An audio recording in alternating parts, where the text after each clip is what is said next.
I think Alan Quinlan, you're standing by. Morning, lads. How are you? How are you getting on? A nuisance, Brian O'Driscoll described as. Oh, Lord. Yeah. I don't know, was he talking about during that your playing days or afterwards? on the field or off the field. It could have been both, but yeah, I think that bit of competitiveness at the breakdown and stuff is going to be a real key area at the weekend, and it's an area that we've come up second best in the last couple of seasons against Wales. You go back to, we haven't won there in 2000 since 2013, and I think the likes of Tipuric, Faletau, Lydiot, who looks like he'll come back into the team, have caused us a lot of problems there. So it's a worry and it's a concern. And go back 2 years ago when Wales beat us in the Grand Slam convincingly. They controlled the game, frustrated Ireland, and really upset the flow and momentum, particularly in their attack, and caused them an awful problems. And they were all a nuisance at the breakdown to Ireland. So that's an area that's really, really important on Sunday. Yeah, so talk to us then about the back row, and like there's every sort of combination, every name been mentioned for every different position, depending on what paper you read, and even listen to Brian, there's a different combination again. What's your view of the strongest back row? What is your strongest back row of available players now for this game? They're all great players in their own right, and there's a lot of depth there. I think the back row that would have started would have been Stander at 6, Caelan Doris at 8, and Peter O'Mahony at 7, which, you know, I suppose Josh van der Fleer, Will Connors would be frustrated that there's a traditional 6 playing, would have started at 7. He did so in November in the Autumn Nations, and I think his form has been really good, Peter O'Mahony, and there just seems to be a bit more spark to that back row. Doris has come in, and I think he's been fantastic. He offers real variety in attack, ball carrying ability, and a presence at the breakdown as well. And he's been really, really good there. And I think Stander, he's complemented Stander. He's given Ireland an extra ball carrying player in the back row, and both Stander and himself have seemed to work very well together. And you know, O'Mahony's line out, and then he's very good at the breakdown himself. He wouldn't be as quick as Josh van der Fleer or Will Connors, or have that kind of groundhog presence and ability to hunt down halfbacks and particularly the out halves and put pressure on them. But it's worked to this point for Ireland, and it seems to have got Stander and Doris playing really well. Doris is gone, Stander goes back 8. The one thing I probably didn't want to happen was Peter O'Mahony to go back 6 and Josh van der Fleer to come back in 7. And it's not their ability to perform. They're outstanding players, and they could play really well. I hope they do. But I just think Tipuric and Faletau, they have a thing in their heads that they can beat that back row. They've done it a couple of times before. They physically dominated, and you know, for the last, in 2017 and 2019, they put a huge emphasis of getting at Conor Murray and Johnny Sexton and slowing Ireland's ball down and really being a nuisance there. And, you know, they're brilliant players themselves. Faletau and Tipuric are 2 British and Irish Lions. Dan Lydiot has been in a Lions tour as well. He's going to come back in, as I said. And I just think it gives them a little bit of an edge. I would have liked to have just left O'Mahony at 7 for just for this game. It's a horses for courses thing, and bring in Rhys Ruddock or put Tyburn in the back row. It just would have put the Welsh thinking a little bit that it's not the same group that we've beaten before. Well, is that down to specific? Sorry, Adrian, I was going to ask: is that down to specific skill set? Is it down to O'Mahony? Is it down to van der Fleer? Who exactly are you targeting on the Welsh side of things that gives you cause for concern? Tipuric, I think he's an incredible player. He's been so consistent for Wales, and there's, you know, Josh Navidi is another one. Josh Navidi and Tipuric were the 6 and 7 2 years ago. They were effectively 2 open sides. They destroyed us at the breakdown. Navidi had something like 27 tackles and a lot of carries as well in that game. And it's the effectiveness of those tackles. It's not just a soak tackle where somebody gets over the gain line, they tackle. It's a type of tackles they're putting in. They're holding you up. They're slowing the ball. They're counter-rucking. They're getting hands in. And it's just, it can get at Conor Murray, and they have an ability to do that. It's not a physical thing that O'Mahony, Stander and Van der Fleer will take a backward step in Sunday. I just think the Welsh guys will think, well, we've done this on a number of occasions against Ireland, particularly in the games in Cardiff. It's incredible when you come to Dublin. Ireland seem to cope with it a lot better. But 2 years ago in that Grand Slam game that Wales won a Grand Slam, and the 2 years previous in 17, they just caused us all sorts of problems there. And because they're in such a precarious position of under so much pressure, they're going to try and get an edge physically on Ireland. And I really hope that's collectively as an Irish forward pack, and I'm sure Paul O'Connell will have gone through the team with this, and Andy Farrell will, and Simon Easterby as defence coach as well, will be putting an onus on the Irish team to step up, to be physical. We're down a ball carrier now. Can I? Sorry to interrupt. Can I ask you on that? Right, like you mentioned the Paul O'Connell point. Is there any of it that's line out related, given what we've seen over the last number of games? Yeah, it is. It's an attitude around them all. It's the execution of the line out there. That's the technique stuff, the timing, the throw, the type of ball they're going to win, to hopefully launch a bit of attack and get the ball into Sexton's hands much quicker. Hence, get it into Gary Ringrose and Robbie Henshaw's hands quicker, so they can run at the Welsh back line and try and get a bit of width in the game. So, of course it is. It's down to attitude, and it's down to, you can be fired up going into these games, Adrian, but you've got to deliver as a unit, and you've got to set the tone early on. And as I said a couple of times, Wales will come out with all guns ablazing in Cardiff. Now, the crowd not being there does make a bit of a difference. It's a great stadium to play in. I've played there with a full Welsh crowd, but it's not that intimidating, but it's enthralling, if you like, as a player, because it's an incredible atmosphere. The Welsh public love their rugby. There's an electric atmosphere there. There's a lot of Irish scattered around the stadium all the time. That's all gone. So the players have got to generate their own emotion here. Who will it have I think the Welsh players would love to have that crowd behind them to start. But so Ireland, that negates it a little bit, the away fixture. But there's a reason why we haven't won there the last 3 occasions in the Six Nations, is because they've come out and they've been more physical. They've frustrated the life out of Ireland, and they've performed very well. They have a lot of good players. So, Ty Burnett looks like he's going to start in the second row. So there's a bit of grunt gone out of the team. Henderson hasn't played.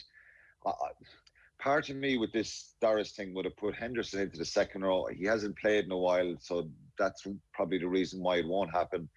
And put Ty Byrne in the back row, or Rhys Ruddock at 6. I think Rhys Ruddock is his form has been brilliant. So there's a lot of chopping and changing around for one player being out. Effectively, there's three new people in the 6, 7, 8 jersey from the last game against Scotland, because Doris is out. Obviously, Ger and Owen have created a stir across the water, Quinny, with their comments during the week about how poor Wales are. I like the pressure, obviously, on Andy Farrell now, right? Like heading into game number 10, I think it is, this weekend. And like, there's been so much chatter here about the fact that the progress maybe hasn't been as evident as we might have liked it to have been. I suppose the question I have is, like, have we seen Andy Farrell's Ireland yet? Is there another iteration to come? Are we going to see it now? And if we don't, what does it mean, I suppose, for his future? Yeah, I think what it means, Adrian, is we've seen glimpses. I think we've certainly seen glimpses of it. The first half in Paris, we saw some more ingenuity, a little bit different from Ireland. They put the French team thinking a bit. We're quite unlucky with the 2 tries that they conceded. Obviously, the game went away from them in the second half, and their confidence has been shot and damaged in the last 2 years. The Autumn Nations, I think there was some very good parts in that first game against Wales, and typically an Irish thing. Well, we won convincingly in that game, first opening game against Wales in the Nations Cup, and we all said, well, Wales are useless. We still don't know where Ireland are. Got physically kind of dominated, not as much as the previous ones against England. And there was huge problems in the lineup, which that really cost us that performance. Georgia was terrible, and there was really positive signs against Scotland in the end. It was a big improvement. So it's kind of up and down the last 18 months. And I just think that they're trying to play a little bit differently. And the Six Nations, Adrian, isn't about throwing the ball from winger to winger to winger and going over and back. You have to play cup rugby and smart rugby. But the biggest change I'd like to see is us being way more efficient with the quality of ball when we have the ball, particularly off our scrum and our line-out. The line-out is I've been harping on about this for a while. The quality of ball has to be a lot better. Our maul hasn't been effective against the opposition in a long time. The maul is such a brilliant weapon to really drain the legs out of the opposition and get a massive kind of burst of energy throughout your own team. Our maul hasn't been rumbling in a long, long time. So it's an area that we need to get better in. And the breakdown, you go back to the Joe Schmidt era. What made us so successful in that time was how efficient Ireland were and how good they were at the breakdown. So we're not going to physically overpower teams that we play and dominate them because of size. I think the tempo, and we're only dreaming to think we can get back to where we were in 2018. But there's a template there, and a lot of these players know what collectively they have to do, and a lot of that comes down to coaching as well. There has been a number of young players introduced into the group, and that's why I was so disappointed about Doris, because I think he really could have kicked on and been a star of the Six Nations. Hopefully he'll come back pretty soon. But they've got to be far more shrewd in what they do around the breakdown as well. So I think O'Connell will add to that. He's been there, done that. He's always been raving about how he loved the detail that Joe Schmidt would give them. And I'm sure he'll try and replicate that with the players and has done. And but look, I was doing a show with Virgin Media the other day, a preview show, and Rog, I mentioned the first game. I didn't really care about performance, which is kind of a throwaway comment. Of course you want a good performance, but Ireland need to show the same desperation and emotion to win this game on Sunday, because if they start and get a win in Cardiff, which is incredibly hard to do, and I know Gerard and Owen think Wales are useless, and they've been poor in 2019, but I know myself, you kind of, that's very, very dangerous territory, and I'm sure none of the Irish players will be thinking, they know what to expect. They know that Wales are going to be rubbing their hands together here, and the results have been poor in 2020, but I guarantee you they're going to come out all guns a-blazing on Sunday. And going back to what I was saying about what Rog said, he said he wants performance, but I'd sacrifice performance on Sunday for a real roll the sleeves up, energy and tempo and aggressive type display from Ireland, just to get a win, be on the front foot and be the enforcers rather than being the ones that have been bullied and frustrated by Wales. We asked you, given what the lads were saying about how poor Wales were, we asked you to have a stab at a combined 15 of Ireland and Wales, given available players. You've gone for a 7-8 split. Some people might be surprised. And look, just it's again, you're making me unpopular here with players by doing this, which is I'm not so happy to be doing that, because you're splitting hairs with some players. Yeah. If Wales beat Ireland on Sunday, go on. But Adrian, if Wales beat Ireland on Sunday, which they're this is a 50-50 game, which sounds good from Ireland because it's away, but it's 50-50. I can go either way. Listen, Quinny, you listen to some pundits, and they'd have you believe that it's going to be a cakewalk on Sunday. Take us through the team, will you? We've about two or 3 minutes here. Take us through the team. Yeah, okay. So you made me do this. I've got 15 Lee Halfpenny, 14 Keith Earls. There'll be an argument for George North there, but he's been hot and cold. Wonderful player, and again, someone who's caused us a lot of problems. 13 Jonathan Davies, which is Harrison and Gary Ringrose, but Davies has been on a couple of Lions tours, and there's not a lot between any of these. Robbie Hench has been playing really well at 12. Johnny Williams came in there for Wales in November, and good player as well, but I picked Henshaw. The left wing, Josh Adams is gone off the squad for breaching protocol. So it looks like Lewis Rees-Zammit will start there, an incredibly exciting young Welsh player, and it looks like James Lowe will start in the left wing.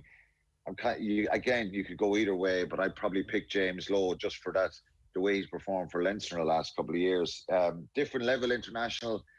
Your man, Lewis Rees-Zammit has that a little bit more spark and probably a bit more energetic, but James Lowe has been brilliant for Leinster, so I'll pick him. If Adams hadn't gone to his gender reveal party, Quinny, which one would you choose in one word? Yeah, I'd be picking Adams. I think he's performed consistently. You've got to perform consistently at this level to be seen as a player who's international standard. So Lewis Rees-Zammit and James Lowe, we haven't seen enough of them yet. We know there's massive potential there. Bigger Sexton. I think Wales will pick Dan Biggar. They could pick Jared Evans or Callum Sheedy, but I think they'll go back to Biggar. And then again, you're kind of splitting hairs with, both of them on the last Lions tour in New Zealand. Sexton was a starter, so they both had their issues and underperformed for the countries, but they have incredible potential and they've been there and done that. So I'm going to pick Sexton. At 9, Thomas Williams he's been brilliant for the Blues, and he's probably one bright spark for Wales in November. Incredibly dangerous. He's probably, you're splitting hairs with him and Gareth Davies for that starting spot. And of course, we know if Conor Murray performs well, Ireland will do well on Sunday. So I'm picking Thomas Williams at 9. A back row, Faletau, Tipuric, and Stander. I just think it's Faletau has struggled with his form a little bit, but I just think he's too good a player to leave out, and Tipuric as well. And I can't leave Stander out either. Again, you could go for a number of different combinations there. James Ryan, Alan Wynne-Jones in the second row, and Andrew Porter, Ken Owens, and Cian Healy in the front row. Very good. That's a tasty looking back row. Lots of people will have different opinions on it, but there's still a lot of players there that you wouldn't say are superstar international players. Wynne-Jones for Wales can be an incredibly good player, and he can go on and make a real name for himself. He's done well for Wales. Ken Owens is a big boost back for them. He's a great player. I think he's a real leader for Wales. So it's 8 Irish, 7 Welsh. Welsh people could say, well, it should be 8 or 9 Welsh and 6 or 7 Irish. Monday morning, it'll be easy pick this, and you hate picking it. We did this a few years ago when Ireland won a Grand Slam, and you get, it can go pear-shaped on you. But I think it's, again, it's a 50-50 split there, and the matches, and it's close on the selections as well. Yeah. But that'll all change Monday morning, depending who wins. I think you've placated the Welsh nicely. Enjoy the rugby over the weekend, Quinny. Thanks a million. Cheers. Thanks, lads.